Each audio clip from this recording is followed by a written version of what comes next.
સાકાર કરવા છે, આત્મનિર્ભરતાના દીપ પ્રગટાવવા છે. સોનાણી સાહેબનો છે આ સંકલ્પ, બદલાશે હવે સમાજનું માળખું. સંવેદનાની પાંખો. જય હિન્દ દોસ્તો. હું છું doctor Mahesh Daphda, programme officer Samvedana society Bhavnagar. મિત્રો, આજે તમને એક એવી શાળામાં હું મુલાકાત લેવા જઈ રહ્યો છું.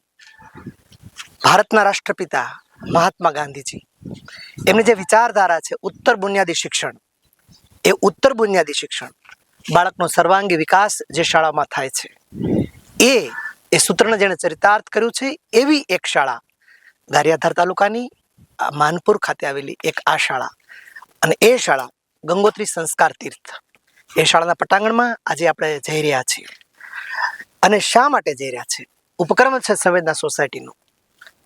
આ બાળકોની અંદર જેવી રીતે પ્રકૃતિ વરેલી છે, એવી જ રીતે એ સંવેદના પણ એના દરેક બિંદુની અંદર, એના રક્તના દરેક સંવેદનાની અંદર માનવીય અભિગમ કેળવાય એ વિષયને લઈ આજે આપણે આ સંસ્થાની મુલાકાત લઈ રહ્યા છીએ.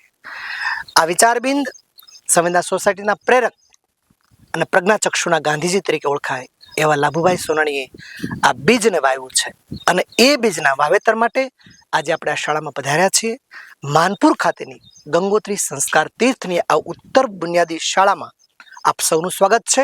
અહીંના વિદ્યાર્થીઓને મળીશું, અહીંના આચાર્યશ્રી સાથે આપણે સંવાદ કરીશું, વાર્તાલાપ કરીશું, વિચાર વિમર્શ કરીશું, અહીંના શિક્ષકો સાથે ગોષ્ઠી કરીશું, અને સંવેદના સોસાયટીના આ બીજનું અહીંયા અંકુરણ થાય, વટવૃક્ષ બને એવા સંકલ્પ સાથે મિત્રો ચાલો આપણે મળીએ છીએ માનપુર શાળાના આ શાળા પરિવારને. નમસ્કાર, મારું નામ ગોહિલ ગજેન્દ્રસિંહ છે. મારી શાળા ગંગોત્રી સંસ્કાર તીર્થ માનપુર સંસ્થાની અંદર 17 વર્ષથી હું શિક્ષક તરીકે કાર્ય કરું છું. હાલ 1 વર્ષથી ઇન્ચાર્જ આચાર્ય તરીકે કાર્ય કરું છું. આજે અમારી શાળાની અંદર સંવેદના સોસાયટીના મેમ્બરો અહીંયા આવેલા છે. તેઓએ અમને જે સામાન્ય બાળકો છે એના કરતાં વિશિષ્ટ જરૂરિયાતવાળા દિવ્યાંગ બાળકો, પ્રજ્ઞાચક્ષુ બાળકો, આ બધા બાળકોની કેવી જરૂરિયાત હોય, કેવી રીતની એની રીત પદ્ધતિઓ છે, એના વિશેની માહિતી ઊંડાણપૂર્વક એની અમે ચર્ચા કરી છે. અમારા તમામ બાળકો અને કર્મચારી ભાઈઓ બહેનો પણ એ સંવેદના સોસાયટી સાથે અમે જોડાણા છીએ. એની સંવેદના અમે સૌએ અનુભવી છે. આ કાર્યની અંદર જોડાઈને વધારેમાં વધારે આવા દિવ્યાંગ બાળકો છે, પ્રજ્ઞાચક્ષુ બાળકો છે, એને કઈ રીતે મદદરૂપ થઈ શકાય એની ઊંડાણપૂર્વકની ચર્ચા આજે અમારી શાળામાં થઈ છે. અમે ખૂબ જ આનંદ અનુભવીએ છીએ કે સંવેદના સોસાયટી તરફથી આવેલા વ્યક્તિઓ દ્વારા અમને ખૂબ જ સરસ માર્ગદર્શન અને જાણકારી છે પ્રાપ્ત થઈ છે.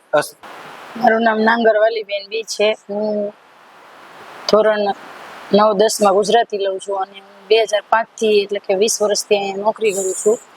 અને મારી શાળાનું નામ ગંગોત્રી સંસ્કાર તીર્થ માનપુર છે.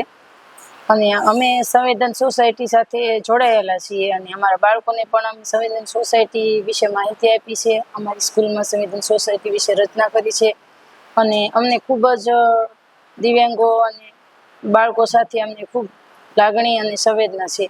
તો સંવેદન સોસાયટીનો સ્ટાફ અહીં આવીને અમને વાકેફ કર્યા, અને તેઓ ખૂબ સરસ રીતે કાર્ય કરી રહ્યા છે, જે બદલ એમનો સંસ્થા પરિવાર વતી ખૂબ ખૂબ આભાર વ્યક્ત કરું છું. ધન્યવાદ. જય હિન્દ, જય ભારત. મારું નામ પરમાર તુલસી મુકેશભાઈ છે. મારી શાળાનું નામ શ્રી ગંગોત્રી સંસ્કાર તીર્થ માનપુર છે. હું ધોરણ 10માં અભ્યાસ કરું છું. અમારી શાળામાં સંવેદના સોસાયટીના સભ્યો આવ્યા હતા, અને અમને વિકલાંગો અને દિવ્યાંગો લોકો વિશે માહિતી આપી, અને અમે તે બાબતે અમે તેમાં જોડાણા છીએ. અને વિકલાંગો અને દિવ્યાંગો બાળકોને કેવી રીતે મદદ કરવી તેમાં અમે જોડાણા છીએ. મારું નામ રાઠોડ ક્રેન્સી રામજીભાઈ છે. હું ધોરણ 10માં અભ્યાસ કરું છું. મારું શાળાનું નામ શ્રી ગંગોત્રી સંસ્કાર તીર્થ માનપુર છે. અમારી શાળામાં સંવેદના સોસાયટીની રચના કરી છે. અમને આચાર્ય, શિક્ષકો, ભાઈઓ બહેનોએ અમને આની માહિતી આપી, એની અમે રચના કરી. અમે દિવ્યાંગ બાળકોનું ધ્યાન રાખશું.